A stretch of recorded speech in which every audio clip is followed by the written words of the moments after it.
কল্যাণগড় বিধানচন্দ্র বিদ্যাপীঠের পক্ষ থেকে বিগত বছরের মতো এবারও একটি ছাত্র শিক্ষকের সম্মিলিত ট্যুর আয়োজন করা হয়েছিল। সারা বছর ধরেই একটা পরিকল্পনা থাকে কোথায় যাওয়া হবে না হবে, কোনটা কতটা গুরুত্বপূর্ণ ছাত্রদের কাছে। ঠিক সেভাবেই স্থির হয়েছিল একটি ঐতিহাসিক স্থান, এবং স্থানটি মুর্শিদাবাদ। মাস দুই আগেই তার প্রস্তুতি নেওয়ার জন্য প্রাথমিক পর্যায়ে টিকিট কাটা সারা, এবং গত 24শে ফেব্রুয়ারি 10 জন শিক্ষক ও 22 জন ছাত্রদের নিয়ে মোট 32 জনের টিম আমরা ঘুরে এলাম ঐতিহাসিক স্থান মুর্শিদাবাদ। তো চলো সরাসরি দেখানো যাক সেই দিনের যাত্রা এবং ঘোরার সময়কালের বিভিন্ন স্থানের পরিদর্শন কেমনভাবে তা কাটলো।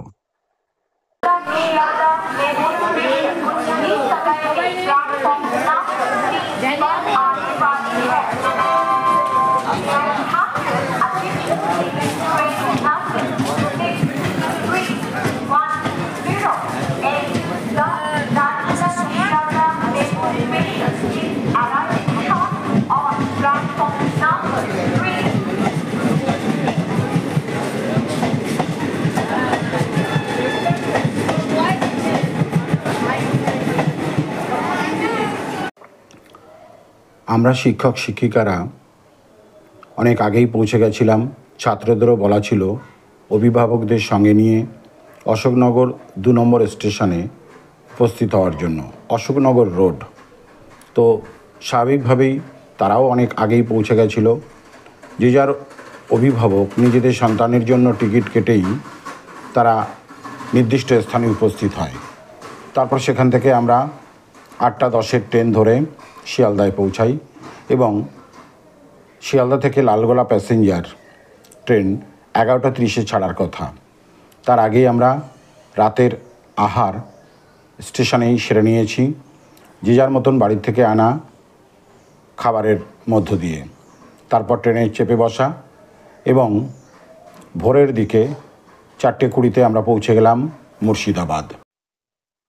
ভোর আমরা মুর্শিদাবাদে পৌঁছে সমস্ত ছাত্র শিক্ষক মিলিয়ে দেখে নিয়ে আমরা বাইরে বেরোলাম, এবং স্টেশনের কাছেই আমরা একটা চায়ের দোকান থেকে চা বিস্কুট খেলাম। সবাই মিলে খাওয়া দাওয়ার পর আমাদের জন্য আগে থেকেই প্রস্তুত থাকা টোটো, ওখানে টুকটুকি নাম, তো সেই টোটো আমরা 6টি টোটো নিয়ে, সেই সঙ্গে আমাদের রিসিভ করতে এসেছিলেন, যার কথা না বললে নয়, প্রসেনজিৎ মহাশয়। তিনি সমস্ত ব্যবস্থাপনা করেই রেখেছিলেন। শেষ পর্যন্ত তারই সাহায্যের বাড়ানো হাত দিয়ে আমরা এগিয়ে গেলাম হোটেলের দিকে। 2টো দলে বিভক্ত হয়ে আমরা পৃথক পৃথক ঘরে পৌঁছে গেলাম, এবং সেখানে সকালবেলায় আমাদের প্রাথমিক কিছু কাজকর্ম সেরে নিয়ে তারপর টিফিন করলাম, এবং তারপর বেরিয়ে পড়লাম আমরা জাহান কোষা কামানের উদ্দেশ্যে। আচ্ছা, যেখানে ভরার ব্যাপারটা কি রয়েছে? জানি না, আরোহণ করতে না বলে। আচ্ছা, বললে কোনো অসুবিধা নেই। ওই নিচে থেকে এটা কোচ। আচ্ছা, তুই যখন বাড়লে তোরা সবাই দাঁড়া, ফটোগুলো তুলবো না। ওদের আমার ভিডিও কল করবে না। গরম গরম ফলে দেখা যাবে তোরা কামান ধরে দাঁড়া। কয়জন ধরে দাঁড়ানো ব্যাপার নয়। না, কয়জন ধরে দাঁড়াছো? এই আমি কি এখন ফিক্স করে দিতে ছিল। যে দেশলাই চলতো এই যে বলতে 1637 খ্রিস্টাব্দে ঢাকায় তৈরি হয়েছিল। এর নির্মাতা হচ্ছে জনার্দন কর্মকার। ঠিক আছে, তো এই কামানটা যখন তৈরি হয়েছিল তখনকার মুঘল সম্রাট ছিল শাহজাহান। এই মানে এটার নির্দেশ দিয়েছিল এই কামানটা তৈরি করা হবে। তারপর এই কামানটা জনার্দন কর্মকার তৈরি করার পর একবারই চালানো হয়েছিল, কারণ এই কামানটার নামের মধ্যে লুকিয়ে আছে জাহান কোষা, অর্থাৎ বিশ্ব ধ্বংসকারী। ঠিক আছে, তো বিশ্ব ধ্বংসকারী কামান হিসেবে একবার চালানো হয়েছিল, যার কারণে অনেক ধ্বংস হয়ে গেছিলো। তারপরে নির্দেশ দেওয়া হয় এই কামানটা দ্বিতীয়বার চালানোই হবে না। তারপর থেকে কামানটা এখানেই রাখা হয়েছে। এটা বাংলাদেশে ঢাকা থেকে এখানে এনে রাখা হয়েছিল এবং এই কামানটার এই আমরা দেখতে পাচ্ছি অনেক আর্কিটেকচারের কাজ করা হয়েছে, অনেক খোদাই করা হয়েছে। তো কামানটার পুরো বডিটাই 10 রকমের ধাতু দিয়ে তৈরি করা হয়েছিল। এক হচ্ছে সীসা লোহা, তারপরে বিশেষ করে এটার হয়েছিল কাঁসা দিয়ে, যেটা পিতল বলা হয়। তো পিতল দিয়ে বেশি তৈরি করা হয়েছিল, মোটামুটি 10টা ধাতু দিয়ে তৈরি করা হয়েছিল এটা। এরপর শোনা যায় যে এই কামানটা যখন মানে এখানে রাখা হয়েছিল এর ওজন করা হয়েছিল, ওজনটা হচ্ছিল 212 টন, যেটা অনেক ভারী। আর এক একটা বালাতে মানে যেটা তুলতে অনেক অসুবিধা হতো। তারপর থেকে এটা চালানোই হয়নি, এখানে রাখা হয়েছিল এবং এটা বিশ্ব ইতিহাসে অনেক ঐতিহ্য সম্পূর্ণ হয়ে এখানে রাখা হয়েছে। বুঝতে পেরেছো? এবার কোশ্চেন করো তোমরা এবার। আচ্ছা, আমার প্রশ্ন আছে, এই যে রোদে আছে এতক্ষণ, কিন্তু এই যে এইগুলো ধরে না এখন ঠান্ডা, কারণ এটা নির্মাণ করা হয়েছিল টোটালটা 10টা ধাতু দিয়ে, 10টা ধাতু দিয়ে। সীসা, তামা, লোহা, সোনাও দেওয়া হয়েছিল, রূপও দেওয়া হয়েছিল, তার মধ্যে বেশিরভাগ কাঁসা দেওয়া আছে। আর এটাকে মানে যখন প্রথম তৈরি হওয়ার পর এটার পরে আর কোনো সংস্কার করা হয়নি? সংস্কার বলতে একবার চালানো হয়েছিল, তারপর বলা হলো যে বিশ্বকে ধ্বংস করার শক্তি আছে। মানে ক্ষয়ক্ষতির পরিমাণ অনেক বেশি হয়েছিল, ক্ষয়ক্ষতির পরিমাণ অনেক এই বেশি, কারণে অনেক ধ্বংস হয়েছে। চালানো হয় না। জাহান খোসা এটা এখানে রাখা হয়েছে, তার মধ্যে লুকিয়ে আছে এর মানেটা। বারুদ এমন হিসাব করে দেখো, একটা কামান যদি বিশ্বকে ধ্বংস করতে পারে, ওখানে তো এখনো বারুদের গন্ধ। বন্ধু থাকবেই তো। একটা মানে এত বড় কামান যেখানে একটা বিশ্বকে ধ্বংস করতে পারে, তাহলে এই কামানটা অনেক শক্তিশালী হবে, অবশ্যই হতে হবে। সেই জন্য দ্বিতীয়বার এটাকে চালানো হয়নি, কারণ চালালেই বিশ্ব আবার ধ্বংসের মুখে পড়তে পারে। পৌঁছে গেলাম ঐতিহাসিক কাটরা মসজিদ, এবং মসজিদ এখানে কথা বলে, আলাদা করে কিছু বলার দরকার পড়ে না। তো চলো সরাসরি দেখা যাক।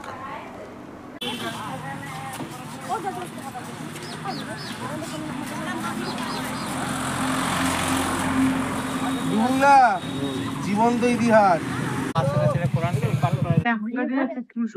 এইগুলো পাবে কোথায়? হ্যাঁ, দেখো এই যে কোনো লোহা নেই। তার উপর উঠে যাবে না। বাস এই সকালে ঘুমানি পিছনে।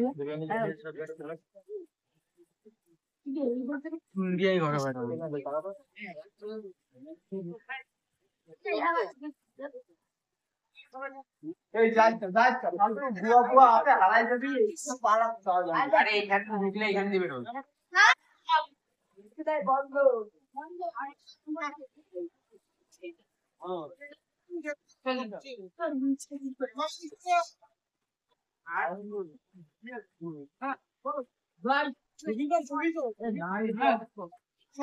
ছিল মকসুদাবাদ। মুর্শিদ কুলি খান আসার পরে এটার নাম হয়েছে মানে মুর্শিদাবাদ। তো এই মসজিদটার বানানোর একটা বিশাল কারণ ছিল, কারণ তখনকার নবাব বলতে গেলে তার একটা ভালো সাইডে থাকতো, খারাপ সাইডে থাকতো। সেই খারাপ সাইডটা তার মানে সেটা মোছার জন্য, তার খারাপ সাইডটা নির্দিষ্ট মেটানোর জন্য এই মসজিদটা প্রতিষ্ঠা করেছিলেন, যাতে তিনি যদি মারা যান তার একটা ভালো কাজ হিসেবে স্থাপিত হবে। তো এখানে তার কবর আছে, আমরা যে দিকটা এখানে স্থাপিত হয়েছিল। ওটা কিন্তু ফ্রন্ট সাইড না, ফ্রন্ট সাইড ফ্রন্ট সাইডে মানে যে গেটটা আছে মানে আর এক সময় শুনেছি এটা তাজমহল থেকে অনেকটা কপি করে বানানো হচ্ছে, আর এই দিক দিয়ে নদীও বইতো, এটা বাস্তব। মুর্শিদ কুলি খানের যে সমাধি সেটাও কিন্তু এখানে অবস্থিত। এদিক দিয়ে নদীও বইতো। গেটটা দিয়ে যে আমরা এটা ফ্রন্ট সাইডে যে গেটটা দিয়ে ঢুকবো, তার নিচে মানে তিনি যে প্রায়শ্চিত্তটা করতে চেয়েছিলেন সেটা এইভাবে করতে চেয়েছিলেন যে তার উপর দিয়ে যেন সবাই হেঁটে যায়, এটাই ছিল তার প্রায়শ্চিত্ত। আমরা যে কাজগুলো দেখছি একদম, আর এখানে যে ইটগুলো দেখছেন এগুলো কিন্তু নরমালি এটা থেকে অনেকটা ছোট। এইটাকে বলা হয় বাংলা ইট, এটা পোড়ামাটির তৈরি বাংলা ইট। আর চুন দিয়ে তৈরি। আর এর চার সাইডে 4টি গম্বুজ দেখতে পাচ্ছেন। আর এখানে মাদ্রাসার মতো পড়াশোনার ব্যবস্থা ছিল, মোটামুটি 300 থেকে 400 জন স্টুডেন্ট এখানে পড়াশোনা করতো। এখানে থাকতো? হ্যাঁ, এখানে থেকে পড়াশোনা করতো। যেমন এখনকার সময় যেটা মাদ্রাসা বলা হয় সেটাই তখনকার সময় এখানে ছিল। 300 থেকে 400 জন স্টুডেন্টের থাকা খাওয়া না, খুব এগুলোতে তো থাকার ব্যবস্থা নেই।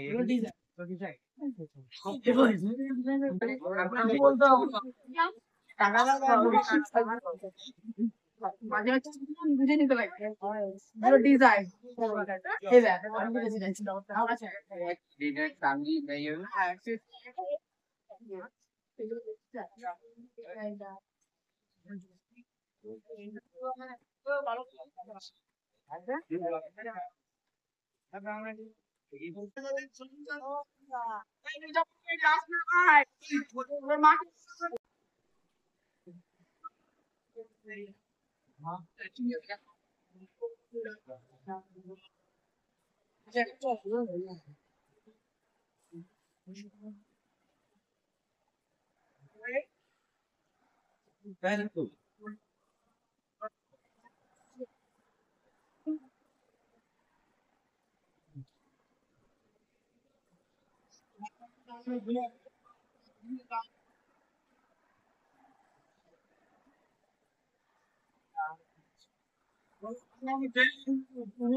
ভারতের সেই করলেন হায়দ্রাবাদে মোহাম্মদ আব্দুল্লাহর কাছে সেই বহু প্রাচীন তো আর তখনকার ভালো ছিল না। তিনি যখন জানতে শুনতে তাকে এখানে দেওয়ানি করে পাঠান। তিনি এসে এখানে দেখলেন এখানে বর্গীদের হামলা প্রচন্ড। বর্গী কাদেরকে বলা হতো? মারাঠা দেশ থেকে বর্গী তাদের সরকারকে তিনি কমিতে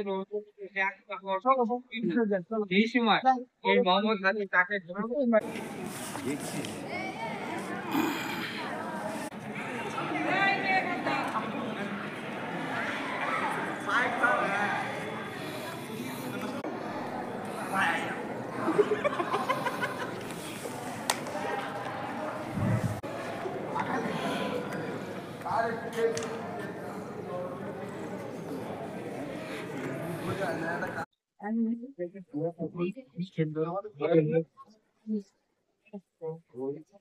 শোভন ঢোকো।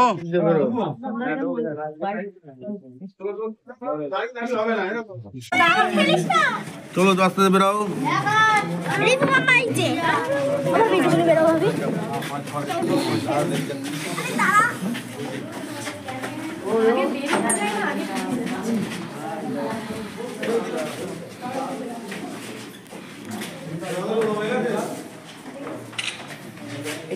এটাই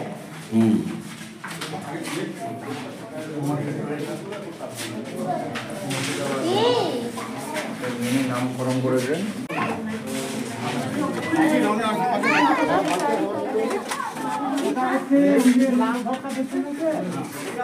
সরকারি টয়লেট যদি পেশাব পায়খানা দিতে পারেন, ডান দিকটা লেডি আর বাঁ দিকটা জেল, আর পেছনে হচ্ছে সেন্ট্রাল গভর্নমেন্টের কোয়ার্টার। এগুলো সমস্যা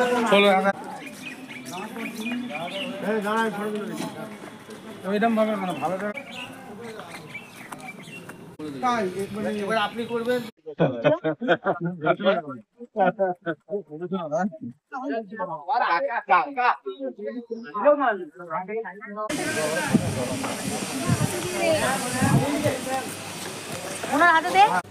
তখনকার দিনে ডিমান্ড ছিল 1 ঘন্টা ছিল 5000 পিস স্বর্ণ মুদ্রা। ওই মহিলার ছবিটা দেখাবো স্যার, এটা কিন্তু রাজস্থানে বাউরি করা আছে, এর নিচে দুটো বাড়ি আছে। তারপরে এই টাইপের রাস্তাটা জগৎ সেনের টাকসাল পর্যন্ত গেছে ব্যাক করে। জগৎ সেনের সঙ্গে যাদের ডায়মন্ডের ব্যবসা ছিল, ব্ল্যাক ডায়মন্ড, নবাব ভাবতেন যে মেয়েদের নিয়ে যাচ্ছে লক্ষ্মীপদ সিংরা ফুর্তি করতে, কিন্তু স্পর্শ চোখে ধুল দিয়ে ব্যবসাটা চালিয়ে গেছে। কিন্তু যে হাজারদুয়ারি বাচ্চা দেব আপনারা দেখবেন ম্যাম, এটা অরিজিনাল হাজারদুয়ারি নয়, অরিজিনাল যে সিরাজের রাজমাতা হিরাজিল, সেটা ভাগরতী গঙ্গায় তলিয়ে গেছে। এই যে নদীটা দেখবে, নদীটা 3 কিলোমিটার দূরে ছিল, ভাঙতে ভাঙতে এসছে, এটা গঙ্গা নদীর সঙ্গে যুক্ত হয়ে যায়।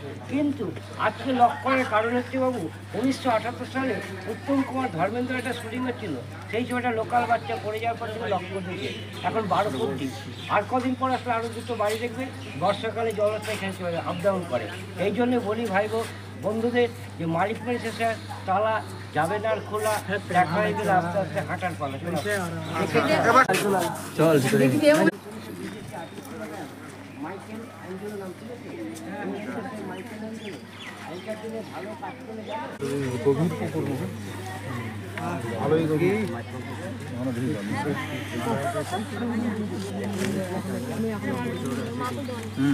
হ্যাঁ বলুন, আমরা এসে গেছি। পশ্চিমবাংলা দেখুন, মুর্শিদাবাদ ছিল নবাবের রাজধানী স্যার, এটা তো জানেন। প্রথম চিড়িয়াখানায় হলুদ বাড়িটা মাঝে লুপ্ত হয়ে গেছিল, কারণ কি জানেন, আমরা তো বাঙালি, আমরা মাছ মাংস খাই, জন্যরা জীব হত্যা করে না। তাই মেনটেন করে কলকাতা আলিপুরে পাঠিয়েছিল, আবার 2017-তে চালু করেছে, টাকা পয়সা লাগবে না, বিভিন্ন দেশে পাঠিয়েছে, বাঘভাল্লুক পাবেন না। এই যে সিংহের ছবি দেখছেন, পাশ দিয়ে গেট আছে, ঢুকে যাবে, কোনো পয়সা লাগবে না, লাস্টে দেখে এটা ভিডিও করে নেবেন। এই যে কালো গোলাপের টব দেখুন স্যার, একটা টবে জল ঢাললে 194টা টবে জল যেত। আর এখন রাম নেই, রাজস্থানে এখন কামিনী গাছের জন্য বিখ্যাত। বাবুরা রাগ করবে না, আমি সংক্ষেপে বলছি, আজ থেকে 250 বছর আগে ইরাক থেকে মেয়েদের কান্ত হতো, 4টে সিপাহি থাকতো, 6খানা ঘাট আছে, ওই অল্প বয়সে মেয়েদের নিয়ে আনন্দ করতে, যাকে জলক্রিয়া বলা হয়। আমি সংক্ষেপে বলে দিলাম, নবাব করেছিল খেলা, কৃষ্ণ করেছিল লীলা, আমরা করলে ছিল দিলা। পুকুর ছিল ভালো, জল হয়ে গেছে কালো, নিচে রয়েছে কাদা, রঙিন মাছ ছাড়া কিছু নেই, দাদা চলে আসুন। এগুলো বাবু তোরাও জেনে রাখ, কাজে দিতে পারে। এগুলো পারিজাত ফুলের গাছ, পারিজাত ফুল হচ্ছে স্বর্গে, ইন্দ্রদেবের সঙ্গে ঝামেলা হয়েছিল দেবতাদের, তা আমরা তো তুচ্ছ, তাই এগুলো হোয়াইট ফুল হয়। এই যে গরম আসছে, মার্চ এপ্রিল মাস, সাদা জল পদ্মের মধ্যে ফুল ফুটে, বছরে একবারই ফেটে। এই যে নিচে টেবিলটা দেখছে বাবু, তখনকার দিন যখন পূর্ণিমা রাত্রে এগুলো চেষ্টায় তো সুরাপান করতে, আর এখন নবাব গেছে সরে, দাবা গেছে পড়ে, এখন পাবলিকে সুরাপান করতে সিএম দিয়েছে। এই যে মাথার পরে বিল্ডিংটা হচ্ছে, ভিউটা তুলে নেই, হাইটটা হচ্ছে 75 ফুট, সামনে দিকটা 3তলা, ব্যাক সাইডে 2তলা। এখানে যে সব সিনেমা শুটিং হয়েছে, নাম বলছি, দেখেছি, গুগলে সার্চ করলে পেয়ে যাবে। রঞ্জিত মল্লিকের নবাব, স্ত্রী বই, অ্যান্টনি ফিরিঙ্গি, পেরি সাহেবের মুন্সি, একেন বাবু, চাঁদ সদাগরের বেহলা লক্ষিন্দারের রাজবাড়ি, রানী রাসমণি, সোনার বচন, মহাপীর তারাপীঠ, আমি সিরাজের বেগম, সব শুটিং এখানে হয়েছে। এবার আস্তে করে সকলে মোবাইলগুলো টোটাল বন্ধ করে দেবে, ভেতরে সিসিটিভি অ্যালাউ নেই, সিসিটিভি রাখতে আছে, কেউ ভেতরে ছবি তুলবে না, ভুল করে তুললে অপমান করে প্লাস ফাইন করবে, বন্ধ করে আমার সঙ্গে চলে আসবে। এই যে লম্বা বাড়িটা দেখছেন স্যার, ম্যাম, এই লম্বা বাড়িটা লক্ষ্য রাখুন, হলুদ বাড়িটা, এটা ছিল পরিবারে 250 লোকের রান্না হতো কিচেন। এই জন্য বললাম বাচ্চাদের খেতে চেয়ে লজ্জা দেবেন না। এখন এই পরিবারে যে সপ্তম পুরুষ সঞ্জয় দুগার, শিলা দুগারের ছেলে, উনি কলকাতা থেকে আইবাই, উনি নেয়, উনারই বাড়ি এটা, প্রাইভেট সংস্থা, দেবত্ব ওয়াকফ সম্পত্তি, আপনার মুসলিম জন্য হয়, এটা দেবত্ব জৈন ট্রাস্টি বোর্ডের আন্ডারে। এই বাড়িতে তারা থাকেন, 2024 সালে থাকা রুম করে নিয়েছেন। এই যে বাবু এই পুকুরটা দেখলেন, আসার সময় নামবে, অ্যাকোরিয়াম অনেক, এর মধ্যে কাউরি না কাউরি হচ্ছে অ্যাকোরিয়াম আছে, কাঁচের জালে মাছ পুষো না, 50, 100, 200 বেশি হয় না, যতই ভালো যত্ন করো। কিন্তু এই পুকুরে রঙিন মাছ 2 কিলো, 2.5 কিলো, 3 কিলো, যে হাজার হাজার মাছ দেখবে, আসার সময় নেমে ভিডিও করে এটা দিয়ে ঘুরে আসবে। রঙিন মাছ কালারিং, কেউ রেড ফিশ, টাইগার, বিভিন্ন মাছগুলো আছে। এখানে মারা গেল স্যার, পুজো দিয়ে কবর দিল, এখনো 8 কিলো 10 কিলো রুই কাতলা আছে। যে কোনো পুকুরে মাছ মারা গেলে নতুন কাপড় দিয়ে পুজো দিয়ে কবর দিয়ে জঙ্গলে পুজো দেওয়া হয়, কিন্তু কবর দেওয়ার সুযোগ হয় না, রাগ করবেন না। 11 নম্বর গাড়ি আসছে, 2 পায়ে বিড়াল নামছে, তুলে নিয়ে চলে যাচ্ছে। তাই মাটির মাছ তো আমরা কামড়ে খেতে পারবো না, তাই পায়ের নিচে মাটি, চলো সবাই মিলে হাঁটি, এনজয় করতে। 500 গ্রাম সোনা এরকম ফাঁকা ছিল না, পুরো স্যার বেলজিয়াম গ্লাস দিয়ে ঘেরা ছিল, ওই অ্যাকুরেট টাকা হিরেগুলো বিক্রি করতে জগৎ থেকে।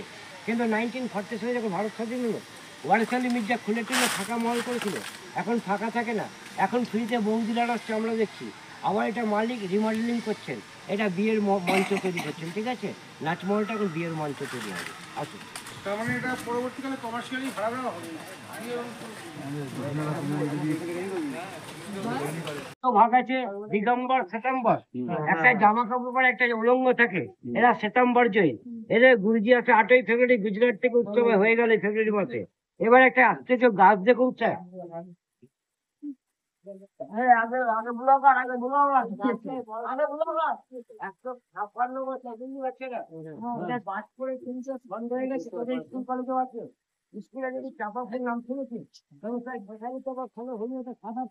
কিন্তু বজ্রাঘাতে যেটা হলুদ হয়, সাদা দেখাবো ফুল, কিন্তু বাচ্চারা যখন 3টে খন্ডের সব বেঁচে আছে, তাই বলি উপরে চাপা, ঝুড়িতে থাপা, এর নাম হতো সাদা চাপা, 4 জন ঢুকে থাকতে হবে। চম্পক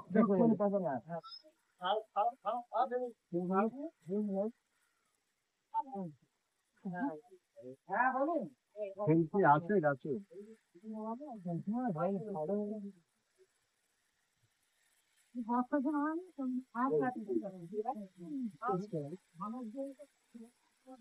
এটা পাথরের মধ্যে কমলা রং হয়েছে, প্রত্যেকদিন পুজো হয় শনিবার মঙ্গলবার, সর্ষের তেল মেটে সুদের ভাগ কমলা রং হয়েছে। আচ্ছা স্যার, এটা 260 আসছে, 260 বেজের পয়েন্ট, এটা ফরেস্টের মন্দির, ওগুলো সোনা জন্য জার্মানি পেতল বা সোনা আছে। এই আমরা ঠাকুর বলি, এরা বলে তীর্থঙ্কর, মানে তিনটে ঠাকুর আছে, দুটো দুটো গেট আছে, যে কোনো গেটে দুটো খুলে নেবেন, মজা থাকলে পরে ভিতরে দর্শন করবেন।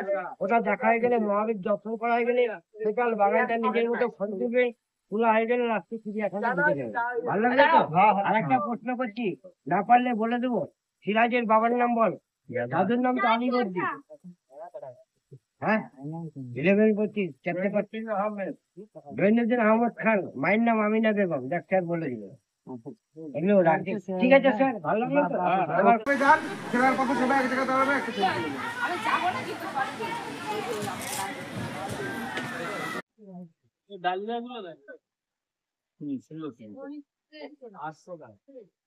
এই যে ডালিয়া আসবে,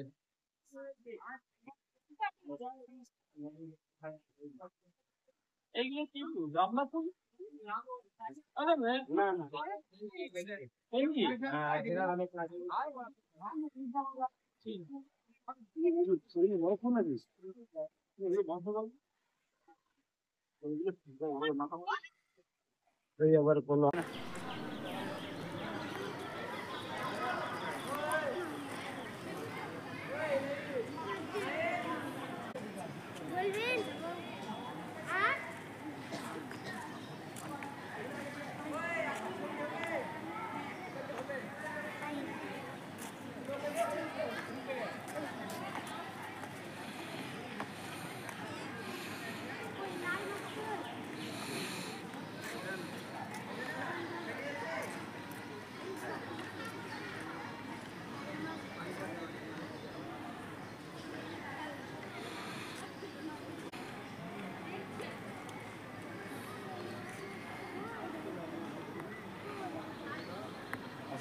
রাজ্যের দেওয়ানি ব্রিটিশ রয়্যাল কোর্ট আদালত, এখানে তিনটে রাজ্যের বিচার হতো, বেঙ্গল, বিহার আর উড়িষ্যা। চলে আসুন স্যার, রয়্যাল কোর্ট দেখুন। নবাব আসতেন, ঘুমাবে নবাব আসছেন, ভেতরে একটা ইম্পর্টেন্ট ড্রয়িং দেখবেন। নবাব আসলে লেফট সাইডে যে স্মল ফাইটার একটা কামান দেখা যাচ্ছে, এটা আকাশের দিকে মুখ করে চার্জ করে নবাবকে গান স্যালুট জানানো হতো। এটাকে হিন্দিতে বলা হয় সালামি তোপ। একটা লেফট সাইড, একটা রাইট সাইড। প্যালেসটি একবার স্যার নেতাজি সুভাষ চন্দ্র বোস দেখতে এসেছিলেন। প্যালেসের architecture, Calcutta national library, old Srirampur college, England, British Buckingham Palace, একই মডেল স্যার। এটাকে ইটালিয়ান স্থাপত্য বলা হয়। ইটালি থেকে ইঞ্জিনিয়ার এসেছিলেন, name is colonel Duncan Macleods. Italy হচ্ছে ওয়ার্ল্ডের মধ্যে সবথেকে ইঞ্জিনিয়ার ফার্স্ট। নির্মাণ হলো চুন, সুরকি, ডিমের কুসুম, অভ্র আর খনিজ পদার্থ দিয়ে। Old university. চলে আসুন স্যার, 37 স্টেপ দিয়ে ভাগ করে সামনে বইছে ভাগীরথী গঙ্গা নদী। এই নদীর তটে একদম ওপারটায় একটি ফাঁকা জায়গা দেখা যাচ্ছে স্যার। ওখানে পৌঁছালে পাওয়া যায় নবাব সিরাজের প্যালেসের অরিজিনাল ধ্বংসাবশেষ। আসল প্রাসাদটি ছিল নদীর তটের ওপারে, নাম ছিল হীরা ঝিল। মূল্যবান ডায়মন্ডস দিয়ে নির্মাণ ছিল, কোষ্টি পাথর। নবাব সিরাজ ওখানেই তার পাহাড়কে নিয়ে থাকতেন। কিন্তু ব্যাটেল অফ পলাশী হলো 1757, ইস্ট ইন্ডিয়া কোম্পানি ভার্সেস নবাব সিরাজ। নবাব জানতে পারলেন তিনি পলাশীর যুদ্ধে পরাজিত হচ্ছেন, তার সঙ্গে বিদ্রোহ করলেন। নিজের কমান্ডেড মীর জাফর, রায় দুর্লভ, জগৎ শেখ, উমিচাঁদ, ফতেহ চাঁদ। নবাব ছদ্মবেশ ধারণ করে তার বেগম লুৎফান নেসা আর ছোট্ট একটা 9 বছরের কন্যাকে নিয়ে নৌকায় করে এই জলপথে পালিয়ে যাচ্ছিলেন পাটনা। কিন্তু নবাবের পরনে ছিল সোনার নাগরা জুতো। জুতো দেখে শনাক্ত করলেন দানেশ ফকির বলে নৌকার মাঝি। অর্থের লোভে নবাবকে ব্রিটিশদের হাতে তুলে দিলেন। নবাবকে নিয়ে যাওয়া হলো মির্জাপুরের বাড়ি। ওখানে নবাবকে 7 দিন বন্দি রাখা হয়েছিল। ওটাকে বলা হয় নিমক রাম দেউরি। মির্জাপুর সান, নেম ইজ মিরন, ওনার পারমিশনে মোহাম্মদী বেগ নবাবের বিশ্বস্ত বডিগার্ড বৃহৎ একটা খঞ্জর দিয়ে নবাবকে অর্থের লোভে হত্যা করেছিলেন। আজকে এটা আলমারিতে দেখবেন ফার্স্ট, যেটা দিয়ে নবাবকে হত্যা করা হলো। আর্মস রয়েছে 1400 ব্যাটল অফ পলাশের যুদ্ধে, কিন্তু ইম্পর্টেন্ট আর্মস হচ্ছে এই 5টি। এটা ওল্ড আর্ম, অন্ডারের চামড়ার হাল, তলোয়ার, হেলমেট। পারস্য কিং নাদির শাহ, যিনি ময়ূর সিংহাসন লুট করলেন শাহজাহানের 1739, আর এই বাকি কাজে পলাশের যুদ্ধ আরম্ভ হয়েছিল স্যার। নবাবের মৃত্যু হয়ে যাওয়ার পর কর্নেল লর্ড ক্লাইভ দেওয়ানি লাভ করলেন 1765। দেওয়ানি লাভ আর্থিক, রাজস্বিক, প্রশাসনিক পাওয়ার কিভাবে অর্জন করছেন colonel Lord Clive. Important drawing আজকে ফার্স্ট দেখছেন স্যার। ওটা কামান চার্জ করে ডিস্ট্রয় করলেন রবার্ট ক্লাইভ, আর কিছুটা নদী গর্ভে চলে গেল। ওটা এখন ধ্বংসস্তূপ। একমাত্র উপন্যাস হীরা ঝিলের কান্না, টোটালটা ধ্বংসস্তূপ। সামনে রয়েছে জাহেরাত মসজিদ, নবাবদের নমাজের জায়গা। এখনো এখানে আজান নমাজ সময় মতো হচ্ছে। আরবি ল্যাঙ্গুয়েজ জাহেরাত মসজিদ। মসজিদের সামনে একটা স্মল গান করা আছে, ছোট্ট কামান। ইসলাম ধর্মের মধ্যে 1 মাস উপবাস হয়, রোজা ভঙ্গের সামান্য সময়টিকে বলা হয় ইফতার। এর জন্য নাম দেওয়া হয়েছে ইফতিয়ারি তোপ। তাহলে কামান দেখলেন 3 গান, সালামি তোপ, ইফতিয়ারি তোপ। সামনে একটা বৃহৎ ডেঞ্জারাস গান, নেমিস বাচ্চাওয়ালি তোপ। মাঠের মাঝখানে পড়ে রয়েছে ইয়েলো বেদির ওপর। এই যত নিদর্শন দেখা যাচ্ছে সব হচ্ছে হোয়াইট সেন্স দিয়ে নির্মাণ। সাদা বালি কাটতে গিয়ে সোলজার নদী গর্ভে থেকে নবাব টেস্ট করেছিলেন কামানের রেঞ্জ জানার জন্য। তখন বারুদ লেগেছিল 18 শের মানে কিলো থেকে 100 গ্রাম কম। চার্জ হয়েছিল নদীর দিকে মুখ করে। এত বিভৎস সাউন্ড হলো ভেতরে যে সমস্ত মা বোনদের পেটে সন্তান ছিল, গর্ভবতী, সকলের গর্ভপাত ঘটলো। মা বাচ্চা উভয় মারা গেলেন কামানের সামনে। এর ওয়েট 16,880 পাউন্ড। মেটেরিয়াল কোনোদিন জং মুচ্ছে পড়বে না। একবারই ইউজ হয়েছিল, দ্বিতীয়বার নয়। নেমিস বাচ্চাওয়ালি তোপ। তাহলে 4 ক্যানন দেখলেন, ভেতরে একটি কামান দেখবেন। মীর মদন নবাবের সিরাজে বিশ্বস্ত হিন্দু সেনাপতি কামান চার্জ করতে গিয়ে ব্যাক ফায়ার হয়ে যে কোনো কারণে শহীদ হলো। শহীদের কামানটা আছে ভেতরে। টাইপকে ফলো করে চলে আসুন। আর অরিজিনাল গেট। ইংল্যান্ড থেকে আসতেন জেনারেল গভর্নমেন্ট, তাদের থাকা খাওয়ার সুব্যবস্থা। ফার্স্ট ফ্লোরে কনফারেন্স হতো, বিচার। গ্রাউন্ড ফ্লোরটা ছিল রেকর্ড রুম। 3টে পার্টে হাজারদুয়ারিকে ইউজ করা হতো ম্যাডাম। 1876 হলো গভর্নমেন্ট লর্ড ডালহৌসি এই রয়্যাল কোর্ট ট্রান্সফার করে ক্যালকাটায় নিয়ে গেলেন। তখন ক্যালকাটা হাইকোর্ট চালু হলো, এটা ক্লোজ হয়ে গেল। তখন ভারতবর্ষের সময় 1829 9 আগস্ট নবাব মির্জাফরের তো নাম শুনেছেন, ওনারই 5th জেনারেশন নবাব নাজিম হুমায়ুন শাহ বিশিষ্ট ব্যক্তিবর্গের উপস্থিতিতে 16 কোনায় 16 খানা সোনার ইটের উপর একটা সিলভার পূর্ণি দিয়ে শিলান্যাস করলেন। চাঁদির পূর্ণিটি হাতির দাঁত দিয়ে মোড়ানো। মুর্শিদাবাদে সব থেকে প্রসিদ্ধ হাতির দাঁতের কারুকার্য। সময় লাগলো 8 বছর। 1837 কমপ্লিট হলো। খরচা হলো 16,50,000 স্বর্ণ মুদ্রা তৎকালীন। ইম্পর্টেন্ট, রাজা রামমোহন রায় এখানে প্রেজেন্ট হলেন। সতীদাহ প্রথা আইন এই কোর্ট থেকে ক্লোজ করলেন। এখান থেকে সতীদাহ প্রথা ক্লোজ হয়েছিল। একটি আইন চালু হয়েছিল আমরা যেন পাশ্চাত্য শিক্ষা গ্রহণ করতে পারি। এই যে আমরা পাশ্চাত্য শিক্ষা গ্রহণ করছি, এটাই রাজা রামমোহন রায়ের বৃহৎ অবদান। চলে আসুন স্যার। 1000 গেটের মধ্যে এটা হচ্ছে মেইন গেট।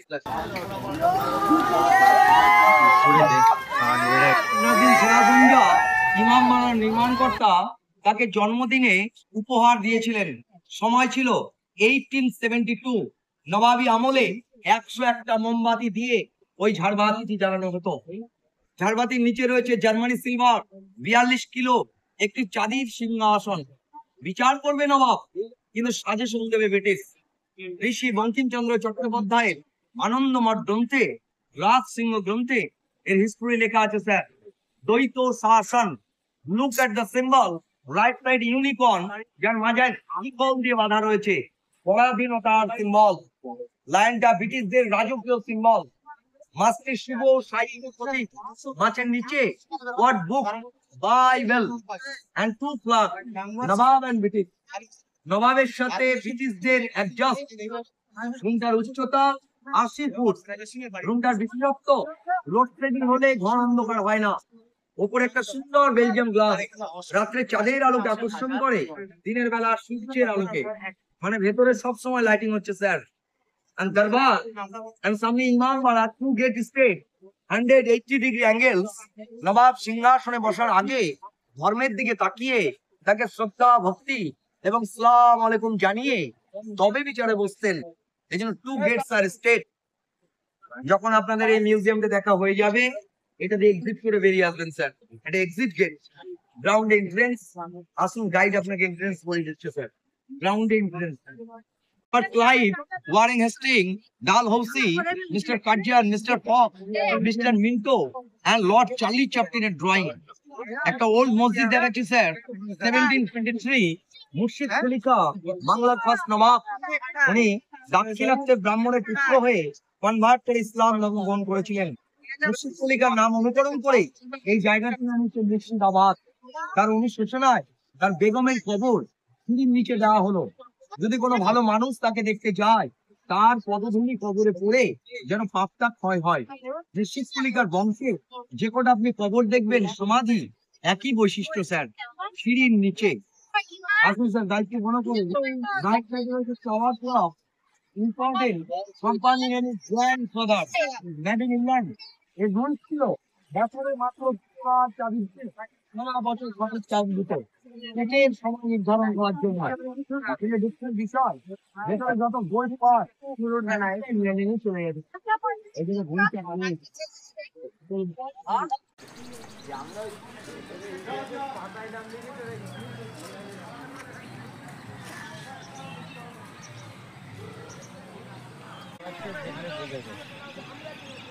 মাছ ভালোই আছে। হ্যাঁ এই একটা ঠিক হাইব্রিড মাছ করুন না তো, হাইব্রিড মাছ না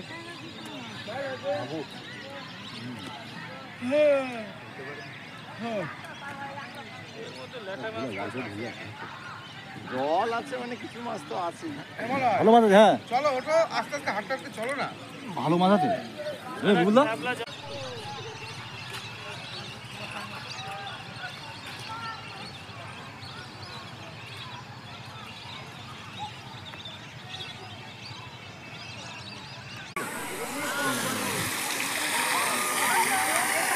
ঠিক আছে রাখো। হ্যাঁ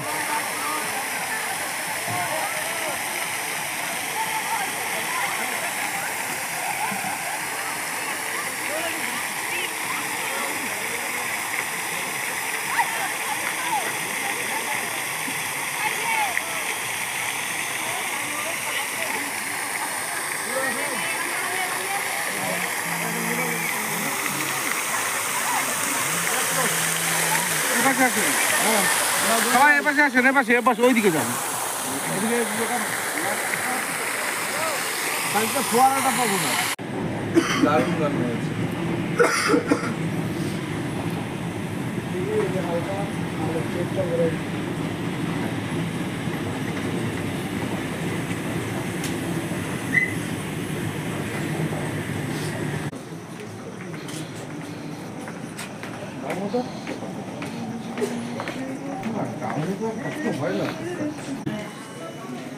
জড়োয়ার ঝুমকো থেকে একটা মুটি খসে পড়েছে, খসে পড়েছে। আমি কুড়িয়ে নিয়েছি, আমি কুড়িয়ে নিয়েছি। যদি এই মুক্তোর আংটি করি, এই মুক্তোর আংটি করি, করবে তুমি কি? জড়োয়ার ঝুমকো থেকে একটা মতি খসে পড়েছে, খসে পড়েছে।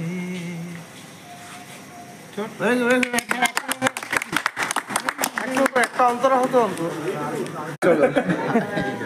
ঠিক আছে, সকলেই দেখবে আমার অনামিকার অপরূপ একটি মতির হাজার বাহার।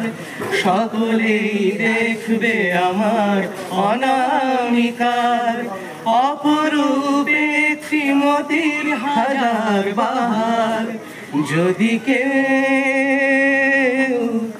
যদি কেউ প্রশ্ন করে কোথায় পেলে, তখন বলবো আমি কি জড়ো আর ঝুমকো থেকে একটা মতি খসে পড়েছে। চলো।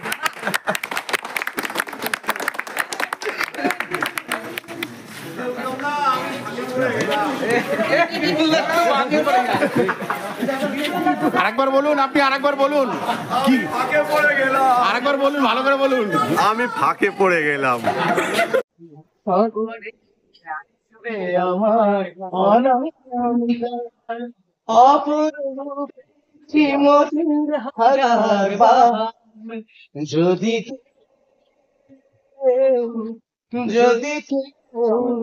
যদি কেউ প্রশ্ন করে কোথায় পেলে, তখন বলবো আমি কি জড়ো আর ঝুমকো থেকে একটা মতি খসে পড়েছে।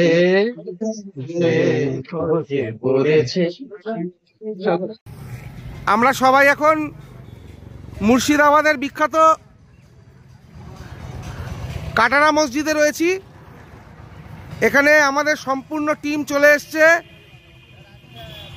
আমাদের ছাত্ররা তো রয়েছে, স্যার ম্যাডামরা রয়েছেন, সেই সাথে এখানে আমরা 4 জন গাইডকেও পেয়েছি যারা আমাদের সঙ্গে আজকে সারাদিন থাকবে। এরকম আরও অন্যান্য অনেক দর্শনীয় স্থান আমাদেরকে দেখানো হবে। আপাতত ছোট্ট ভিডিওটাই শেষ করছি।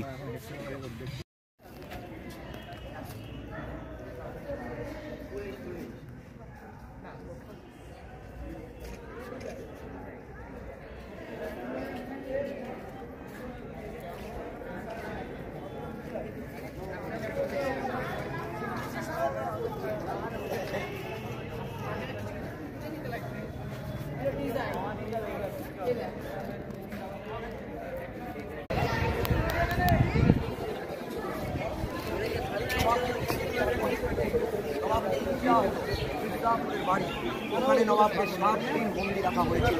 ওটাকে বলা হয় নিমক রাম দেউরি। মির্জাপুর সান নেম ইস মিরন। ওনার পারমিশনে মোহাম্মদী বেগ নবাবের বিশ্বস্ত বডিগার্ড বৃহৎ একটা খঞ্জর দিয়ে নবাবকে